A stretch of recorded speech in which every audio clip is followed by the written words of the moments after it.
সেই সময়কার অনুভূতি ফার্স্ট কাকে ফোন করে জানালে তোমার এই যে তুমি যে পুরস্কারটা যেহেতু সত্যি কথা বলছি যে এই ফোনটা আমার কাছে আসে, কারণ হ্যাঁ আমি একটা ওদের একটা কি বলবো, ওদের একটা একটা একটা প্রসেস আছে, সেখানটা আমি বুঝতে পেরেছিলাম। কিন্তু আমি যে সময় এই খবরটা পেয়েছি তখন আমি একটি নির্দিষ্ট টেলিভিশন চ্যানেলে বসে আমার ছবি বিজয়নগরের হীরের আহ, জন্য একটা লাইভ করছিলাম। সেখান থেকে বেরিয়ে গাড়িতে উঠেছি, ফোন আসতে শুরু করেছে। মানে আমাকে যারা ভালোবাসেন তারা ফোন করতে শুরু করেছেন, সেটা আমার প্রযোজক, প্রডিউসার, ডিরেক্টরস, আমার কোঅ্যাক্টার্স। তখন আমি বুঝেছি, তখন আমি অলরেডি আরেকটা হল ভিজিটে যাচ্ছি, কারণ আমার ছবি রিলিজ করেছে, দর্শকরা পাগলের মতন দেখছেন সেই ছবিটা। তো আমি এখনো এখানে এসেছি সেই হল ভিজিট করার জন্যে, কারণ কাতারে কাতারে মানুষ দেখছেন আমাদের বিজয়নগরে গিয়ে। তবে এই খবরটা আমি পেয়েছি আমার যারা কাছের মানুষ তাদের কাছ থেকে। আর অবশ্যই যে মানুষটা খুব খুব আনন্দিত, দুটো মানুষের কথা বলবো, একটা আমার ছেলে, আর একটা হচ্ছেন শ্রী বিশ্বজিৎ চট্টোপাধ্যায়, যিনি বম্বেতে আছেন। তিনি বললেন এই চ্যাটার্জি ফ্যামিলিতে এটা এলো, এবারে আমার ছেলেকে বললো এবার এই লেগেসিটা ওকে রাখতে হবে, ওকেই লড়াইটা করতে হবে যাতে ভবিষ্যতে এরম ধরনের পুরস্কার পায় বা এই ধরনের রেকগনাইজেশন পায়। আমার কাছে না একটা জিনিস খুব পরিষ্কার, আমি যখন খবরটা পাই তারপরেও কিন্তু আমি 1 মিনিটের জন্য নিশ্চয়ই আমি খুশি হয়েছি, খুব আনন্দিত হয়েছি এবং খুব ভালো লেগেছে। কিন্তু আমার কাছে গাড়ি দৌড় করাচ্ছিলাম যাতে আমার এই শোটা ভাঙার আগে আমি আমার দর্শকদের কাছে আসতে পারি। আমার জীবনের প্রতিটি সেকেন্ড, প্রতিটি মিনিট, প্রতিটি ঘন্টা আমার বাংলার দর্শকদের জন্য। এবং আজকে আমি গর্বিত যে শুধুমাত্র বাংলা ছবি করে, হয়তো আমি অন্য আঞ্চলিক ভাষায় কাজ করেছি, সেটার হয়তো পার্সেন্টেজ 1 বা 2, কিন্তু অধিক 98-99% আমি বাংলা ভাষায় গত 40 বছর ধরে কাজ করে।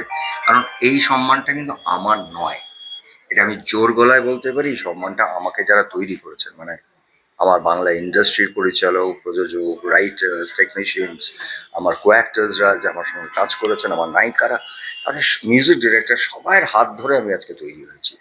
আমি যে ওদের কাছে এটা ফিরিয়ে দিতে পারলাম বা আনতে পারলাম, এইটুকু আমার কি বলবো, এইটুকুই আমার কর্তব্য ছিল বা এইটুকু আমার দায়িত্ব ছিল। সেই দায়িত্বটা আমি পালন করেছি। এবং সব থেকে বড়, আহ, আমাকে যারা সম্মানিত করেন, যারা প্রসেনজিৎ থেকে আমাকে বুম্বা বানিয়ে দিয়েছেন, তাদের কাছে আমি সব থেকে বড় কৃতজ্ঞ। সেটা হচ্ছে আমার অডিয়েন্স, যারা 3 জেনারেশন ধরে আমার কাজ দেখছেন, তারা আমাকে ভালোবাসেন। কেউ প্রসেনজিৎ বলে চেঁচায় না, সবাই বুম্বা বা বুম্বাদা বলে চেঁচায়। আর এখন অবশ্যই কাকাবাবু বলে চেঁচাচ্ছে। তো আমি ভীষণই খুশি এবং আমি আমাদের আম, ভারত সরকারের কাছে চিরকৃতজ্ঞ, তারা এরকম একটা সম্মান আমাকে দেওয়ার জন্যে।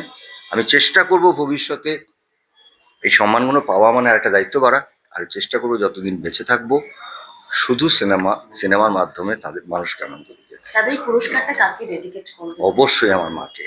আর তো কোনো সেকেন্ড কথা না, কারণ ওই একটা মানুষকে আমি মিস করছি, কারণ যার জন্য আজকে আমি তৈরি হয়েছি, বারবার বলি অবশ্যই।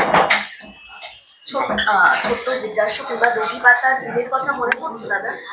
হ্যাঁ, যখন আমার কাছে খবরটা এলো, অবশ্যই এটা ছোটবেলায় ফিরে যাওয়া, আমার স্ট্রাগল ডেজ গুলোতে ফিরে যাওয়া। আমার সঙ্গ যারা যারা দিয়েছিলেন তখন, মানে এমন এমন মানুষ আছেন যারা, আমি যখন স্ট্রাগল করতাম সেই মানুষগুলোকে ফোন করবো, তাদের ফোন এসছে, আমি সময় পাইনি। যে মানুষগুলো সকালবেলা আমাকে টালিগঞ্জে নামিয়ে তাদের নিজেদের বাইকে করে কাজে চলে যাওয়ার, দমদমে থাকতাম, তো আমাকে বাইকে করে নিয়ে আসতো যাতে আমি আসতে পারি এখানে। তখন আমার গাড়ি নেই বা গাড়ি চলার মতন ক্ষমতাও ছিল না। সে নামিয়ে দিয়ে তার অফিসে চলে যেত, সন্ধ্যেবেলা ফেরার সময় আমাকে তুলে নিয়ে যেত। আমি তখন স্টুডিও গিয়ে কাজের জন্য ঘুরে বেড়াতাম। তো এই মানুষগুলোর প্রচুর অবদান আছে। তারা এখন একটু বয়স বেড়ে গেছে, তাদের রিটায়ার করে গেছে, কিন্তু সেই মানুষগুলোর প্রত্যেকটা মানুষের অবদান আছে।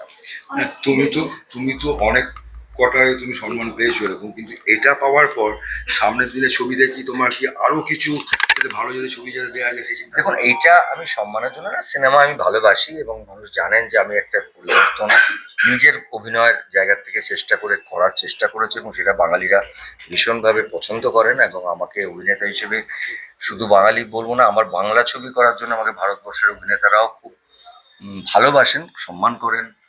ভালোবাসেন, সম্মানও করেন একটাই কারণে, যে আমি একরকম এক ধারার ছবির থেকে নিজেকে একটু অন্য ধারার ছবিতে নিয়ে গিয়ে আমি একটা চরিত্রকে আমার মতন করে চেষ্টা করেছি মানুষের কাছে তুলে ধরা।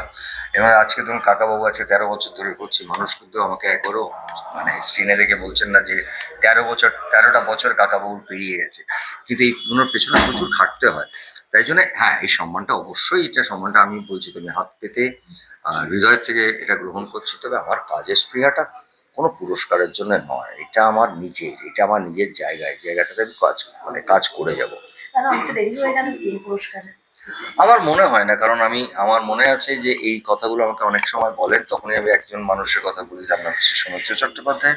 এবং এই মানুষটা কি কাজ করে দিয়ে শুরু করেছেন, কোন পরিচালকের সাথে কাজ করেছেন, তারপরেও তার জীবনেও ন্যাশনাল অ্যাওয়ার্ড পেয়েছিলেন তিনি অনেকটা পরে। কিন্তু আমার মনে হয় না যে আগে পাওয়া বা পরের পাওয়া নিয়ে কোনো অসুবিধা আছে। সম্মানটা যে পেয়েছি বা আমি আবার বলছি, সম্মানটা শুধু আমার একার নয়, এতগুলো মানুষের যারা আমাকে তৈরি করেছেন তাদের সম্মান, তাদেরকে আমি ফিরিয়ে দিতে পারলাম, তাদের এই যে পরিশ্রম। আর একজন মানুষকে খুব মিস করছি, নিশ্চয়ই মিস করছি, সেটা যে আমাকে আর একটা অভিনেতা আমার মধ্যে লুকিয়ে আছে, যিনি আমাকে প্রভোগ করেছিলেন, বুঝিয়েছিলেন, তার নাম আমার বন্ধু ঋতুপর্ণ ঘোষ। অবশ্যই তিনি আজকে থাকলেও ভীষণ খুশি হতেন।